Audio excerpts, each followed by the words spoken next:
Welcome everybody.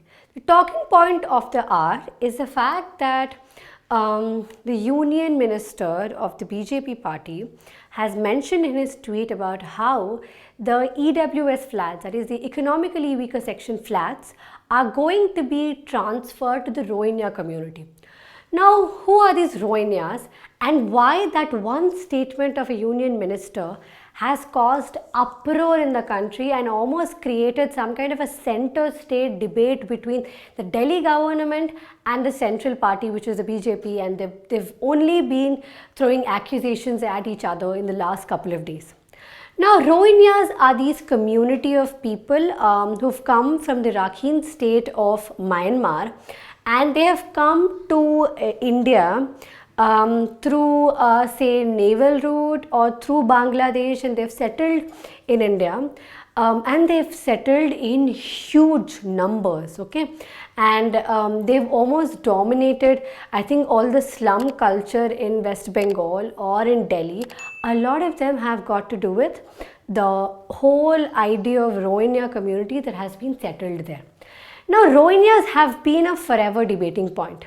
The right wing has to say that Rohingya community is responsible for a lot of religious conversions in this country. They're Muslims in nature, and it's also said that they're responsible for a lot of Hindus and Christians and other religions being converted into Muslims. That's a huge accusation at them. Even Raghav Chadha, the Rajya Sabha MP and a very famous sort of a legislator from the Aam Aadmi Party, has also gone on to say that BJP puts Bangladeshis and Rohingyas in Delhi and uses them as puppets whenever they want to create some kind of a revolt or some kind of like a crazy protest or something of them in Delhi district. So in somewhere, definitely, I think for a while, the differences between Aam Aadmi Party and BJP have been very, very strong when it comes to the Rohingya community. Why is Rohingya community the biggest talking point? That should be the question. Now, imagine this country already once in a while talking about how the population of this country is so huge that we are finding it difficult to even sometimes give basic needs to so many of our people, right? And it's not like our land is as big as, say, a US or a Russia. Our land is also very limited. The land to population ratio is also huge. So there is already huge pressure of people in this land. Now, when I say that, definitely it becomes a controversial thing to say, because there's another very strong human right perspective involved. The human rights or the liberal ideology says that these are people who've had to face some really bad circumstances in Myanmar, and they've just had to flee. And India is very much part of the UN Declaration on Refugees, and the declaration which said that every country is going to be very, very generous with refugees. And UNHCR, which is the Human Rights Council, sort of the subsection of United Nations, all of them also say that a certain amount of kindness, empathy, inclusivity, even granting citizenship should be given to the illegal immigrants or, say, the refugees. Now, that's the human rights perspective. The human rights perspective and the population or the traditional ideology are always at loggerheads with each other. Now, here is the problem. Now, you really can't define and say that this is one very, very sort of the right thing to do when it comes to the Rohingya crisis in the country. Well, I think anybody does identify Rohingyas as a huge number in the country. So there is also that cultural invasion that BJP keeps talking about is also somewhere playing a part. Then, as you can see, the Ministry of Home and the members of Aam Aadmi Party have only been criticizing each other. Manish Sisodia, the union, so Delhi minister, has also gone on to criticize the union government about how they have only been using Rohingya as a political ploy. And all of this creates so much discussion in the country that we are all wondering and trying to figure out where we stand in this whole debate. Now, Let us understand what is the goal of our country: progress, development, and upliftment of people. What else could be the goal of a country, right?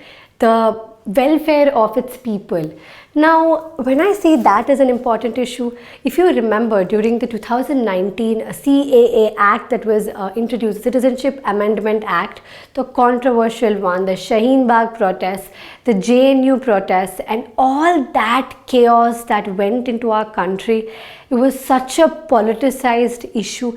Even if you remember, to be there for the JNU students, even Deepika Padukone had come and given her prayers to the JNU and given her support to the JNU students. So it was kind of like so much happening in the country. CAA was only labeled it was controversial because Muslims were omitted from that discussion.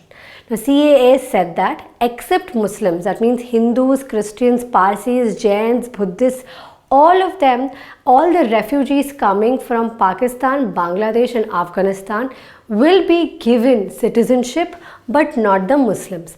And here the question was, is the government targeting Rohingyas in particular also? Now, this brings us to the very, very important question. Is illegal immigrants really that big a problem? It is, because the pressure to deal with a community that's not yours is a very, very big political, demographical challenge, but it's also very, very difficult on the land, as we've mentioned. So yes, but is a human rights perspective involved? Probably yes too. So that is the bigger question here, or that is the bigger discussion point here, is that somewhere you have both, you're conflicted from both sides, where one side you want to make a change, another side you want to talk about refugees and you want to talk about human rights. So you're also conflicted in many ways. But having said all of that, I think it's very, very scary for us to imagine the level of politicization this matter is enduring. Now, as we are well aware, anything that becomes a matter of political intervention, that's being left, right and center discussed, debated and becomes sort of reason for protest as well, makes it something disastrous for everybody.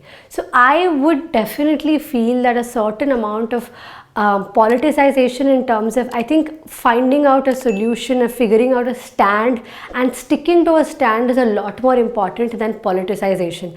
And a quick action is very important right now. I think coming very clearly to what is the stand of the government. The government has very clearly said that so many members of government have very openly called Rohingyas as the cancer to the society. If they feel so, come up with a solution. If there is another solution to accommodate them differently, that also should be a solution. Because how long are you going to push this issue? So since it is right now the hot topic of discussion, I think the government is accountable to make some direct, important and very, very lot of implementation level changes right now. Right, that's all for today.